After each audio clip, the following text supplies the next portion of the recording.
LA County.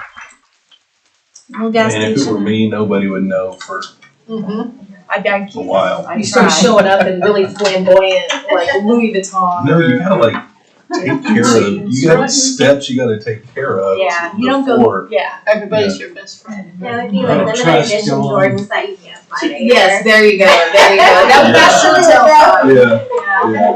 They like, you got the nice shoes on, we know what's happening. yeah. Forget the $300 Yeah. Jordans, he's got $5,000 ones. All right, it is 1 o'clock. Call this meeting to order. Notice the meeting was properly posted on November 4th.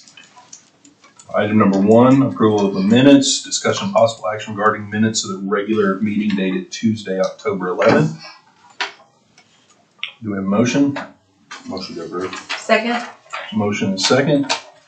Just one thing on these minutes, it did have our recommendation to budget board for rabbits is 12,000, and it did not make it on budget board last month, so if we could make sure that that gets on this month.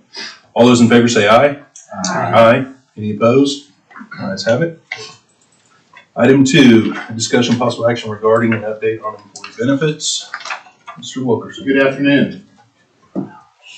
The first 4 months, we've really had increased utilization. I kind of looked over everything, what's driving it. It's really probably a timing issue and a lot more utilization all hit at once. We've had about 900 more services paid this fiscal year than the last fiscal year. So net out, combined, we're looking about 1.5 million more than last fiscal year. The good news is we have about that much money waiting to be received back. So currently we have 329 in ARPA.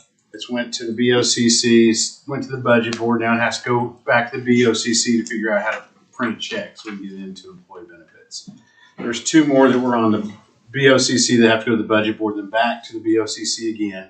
Those all equal about 700,000 of that, and then we should get a rebate check for about 800,000 by the end of this month. So that kind of plugs that 1.5 million. Looking forward, our most recent check register was one of the lowest we've had all year. It's about 249,000. So it looks like kind of utilization, that timing issue is kind of ramping down. So it looks like it's about evening out. So once we get those monies into employee benefits, we should about be net equal. On that increase in number of services, transactions, whatever, are you noticing anything big? I know last year we had some fairly large claims. Is there anything like that looming? This is not any large claims. That's the Okay. good news. This is a big mix of just the aggregate of going to the doctor, surgeries, a bunch of different things lumped together. Okay. On the prescription side, I do see an increase in specialty drugs, and that just happens. It's a timing issue, and those are the most expensive drugs. But the good news is, at least if there is a good side to that, on our rebate checks we get back on our pharmacy side, they're a lot higher because we get bigger rebates back from those high dollar specialty prescription claims. Okay. So we really see utilization ramping back down, this most recent check register. And again, we can plug that hole. We just need to get all those processes going so we can get that money in there. Okay. And definitely watching it going forward. And if we need to, we'll place an item on the agenda, the watch list. But I think we're going to need to watch it a bit, get that money in there and see where we go. How are we doing on COVID? Everything kind of settling down a little bit on COVID? Great question. So it is ramping way down. I ran it for October. We're down to 25,000 incurred paid claims. The previous month, I think we were over 100,000. So we see that ramping back down. Unless it sticks its head back up this winter, we see that ramping down now. I think policy and governance has had some discussions about holding some of the ARPA money into a anticipated employee benefits expense. So as it ebbs and flows, if we do get significant increases in that we'll have some money set aside that we could always help reimburse the account. Your market for that. Mm-hmm. Yeah, that's not been approved yet, but there's been discussion. So as soon as we can get those ARPA monies in there, that'll help tremendously. And this, by the end of this month, we'll know how much that prescription rebate check should be. It should be at least 800,000. So that'll bring us about net. And then moving forward again, hopefully utilization's tracking down. We'll see it start trending back down. That's what I'm seeing.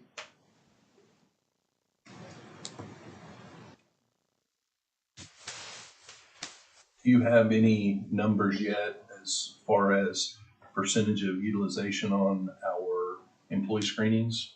Yeah, about 70%. Okay, so it's pretty Tracking about consistent. the same, yeah. Same, we have really good utilization on that, they say, way above normal. What's going on? The employee, Health check Yeah, screen. health check screenings that we do annually. That'll be in this much check for those that. Yeah, it should be, right, for Yeah, those that. so that, yeah, this yeah, month. for November, you'll get the premium-free month. Absolutely.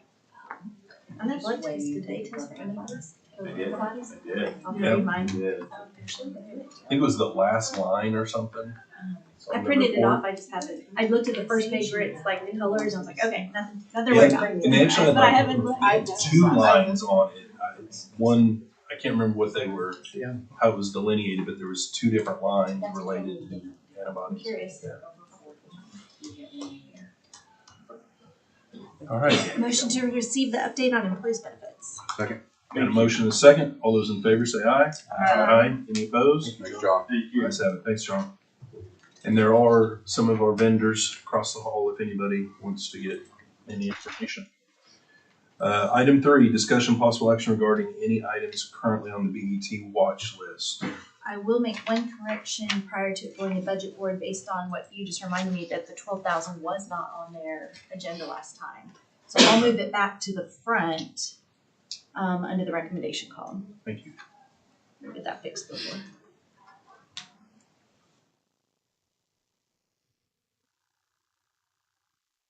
Any other discussion? If not, no action needed. Item 4, discussion possible action regarding dates and times for the regularly scheduled monthly meetings for BET for next calendar year. These are the dates that are in line with what we did this year. None of them are a holiday, and they are all the Tuesday of the week prior to budget board. Motion to approve the calendar for BET for 2023. Second. There's a motion second. All those in favor say aye. Aye. Any opposed? Ayes have it. Item 5, discussion possible action regarding an update on juvenile bureau finances for FY '23 to include adding items to the FY '22-23 watch list. Items to consider are need for supplement up to $250,000 for detention salaries and $75,000 in bureau salaries. Brought an attachment to you guys so you can see kind of where we're at. If you'll take one and pass it around. I split it Hang up. on real quick. Let's get a motion to sorry. receive. Second. We got a motion to receive the document in a second. All those in favor say aye. Aye. Any opposed? Ayes have it. Okay, go ahead, Tina. I split it up. Bureau, they should be on the front of your page and detention's on the back.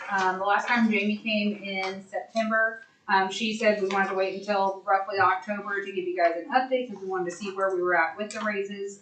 I wanted to wait until after October payroll was done so I could give you an accurate update with the COLA included. So on Bureau, I've shown you, this is, and again, I'll be happy to show you guys this however you'd like me to. This is kind of how my brain works, so that's kind of how I lined it out there. But I included our initial funding, what each payroll has been, so you guys can kind of get an idea of where our payrolls hit each month. I estimated for Bureau the rest of our payroll going out at about 145,000. If we do that, we'll be roughly 80,000 short by the end of the fiscal year. That's due to the raises that we approved last year. So I'm asking that you put on 75,000 to the watch list for Bureau. I don't think right now we need to put anything on the watch list for Fringe. I think Fringe usually, especially in the Bureau, I don't have a lot of moving around because I don't have a lot of turnover. So health insurance usually stays the same. I usually don't have a lot of up and down in Fringe, so I'm not as worried in Bureau about Fringe. On detention, I've got a little bit of more of a deficit there. Mostly because we have more employees in detention, more employees who received that raise. So Again, I showed you what July, August, September, and October payroll were. And I also included in October on both budgets without the retro pay. So you can see what it'll be without that retroactive payment with our raises. I'm estimating that one at about 440. Reason for that is my HR manager position that I was in before I was the director has been vacant on this payroll, which is a larger salary, and we have 6 vacant DOs on this payroll, which I've since filled.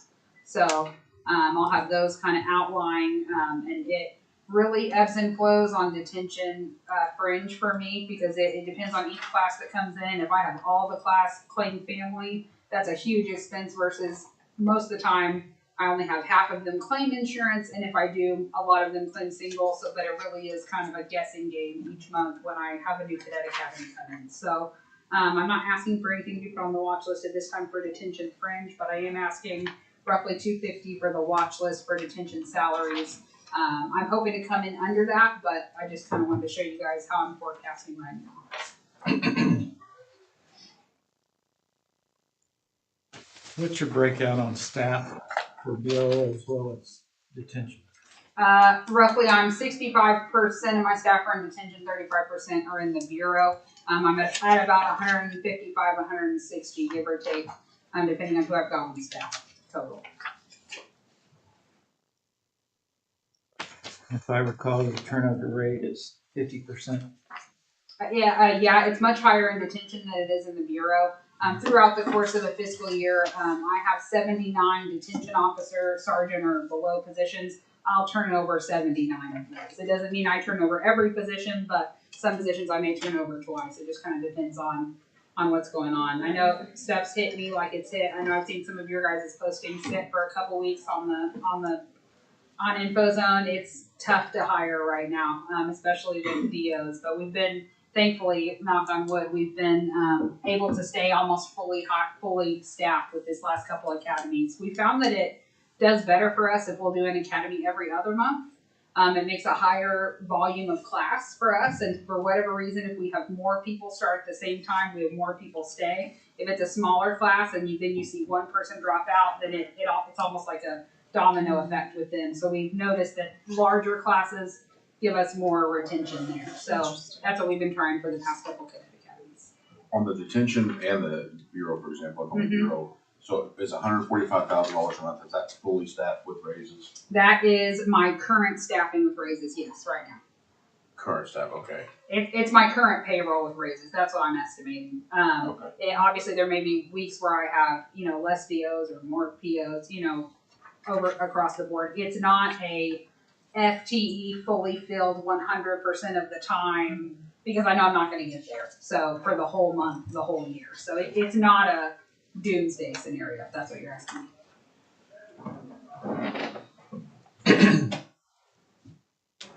The ratio of DOs to clients is 6 to 1, right? I have to have 1 to 7 during waking hours and 1 to 16 at overnight. It's about 1 to 1. If you look at my total holding capacity is 80 beds. I have 79 DOs or below, but that's over 3 shifts, 365 days of the year. So any one shift has anywhere from 20 to 26 people on it. So.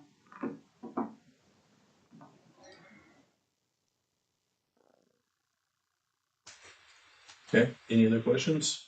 I appreciate the document. It's really easy to follow. And we all know, you're estimating the 440 and the 145. It could come in higher, it could come in lower. We may not need to do anything at the end of the year. We may need to do something, but putting it on the watch list to be able to track it and then make some more decisions once we get into April, May, somewhere around there. I was planning on coming back March, April-ish, if that's okay with you guys, and giving you, because I may be in a, I may not need near this much. I may have had, a bunch of payouts happen and say, hey, here's what I've got going on, but I'll keep you guys updated. Okay. Thank you. Thank you. Thanks, Anna. Is there a motion to add the $250,000 for detention salaries and $75,000 for bureau salaries onto the watch list? So moved. Second. There's a second. Is there any other discussion? All those in favor say aye. Aye. Any opposed? Ayes have it. All right, any citizens that wish to participate? If not, board comments, District 2, No, thank you. District 3, Happy election day. clerk's office, Welcome. treasurer, court clerk. Welcome. Thank you. Yeah. See, this isn't so bad. Good morning. Assessor, It's great. sure. Like to say welcome. It's good to have you. All right, any new business? Is there a motion to adjourn? So moved. Second. There's a motion and a second. All in favor, say aye. Aye. Any opposed? Ayes have it. Danny was here at the meeting last. I was gonna say, this is